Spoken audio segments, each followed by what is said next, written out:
All right. Second question. How long should videos be?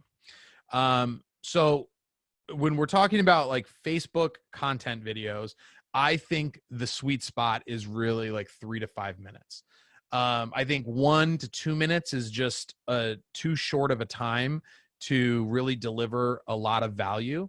Now, if you're making things specifically for Instagram, obviously you want to keep it under a minute, so that you can get all the content in. But for Instagram, like if you watch people that have, 50,000, 100,000 followers that are like, chiropractors or personal trainers or physical therapists that are doing the types of stuff that we would be doing, they're really like only doing one thing, and they're usually kind of edited. They've got music over it.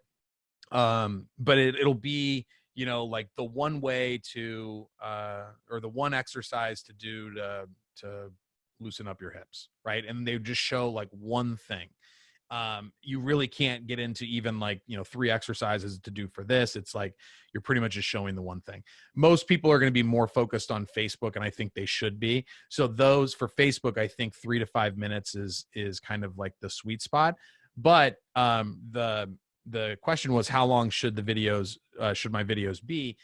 The real answer is as long as they need to be. So if something needs to go 7 minutes because you're getting in there and you're really explaining things and you're providing value, the people that are going to watch, I don't think that anybody looks at a video and, sees that it's 4 minutes or 6 minutes or 7 minutes long and is like, oh, I have no time for that. If it's something that they find valuable, if it's a piece of content or a topic that they're interested in, I think they'll sit and watch. Now, if it's 30 minutes, if it's an hour, yeah, they may have to like make a decision on if they have time for it.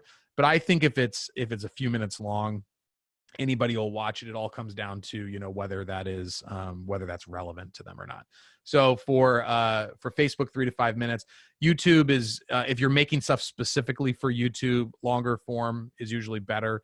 I've heard that 10 minutes is kind of the sweet spot for 10 to 20 minutes is kind of the sweet spot for YouTube. But again, YouTube, their algorithm is really based on like length of consumption. So it needs to, you don't want to just stretch it out just for the sake of stretching it out. All right. Second type of content is going to be the written form. So this is mainly going to be blog, but this could be, copywriting for your web pages. This could be copywriting on your Facebook posts, but we'll focus mainly on like these questions are about blogs. But so the main type of content that you'd be creating in written form is going to be your blog posts.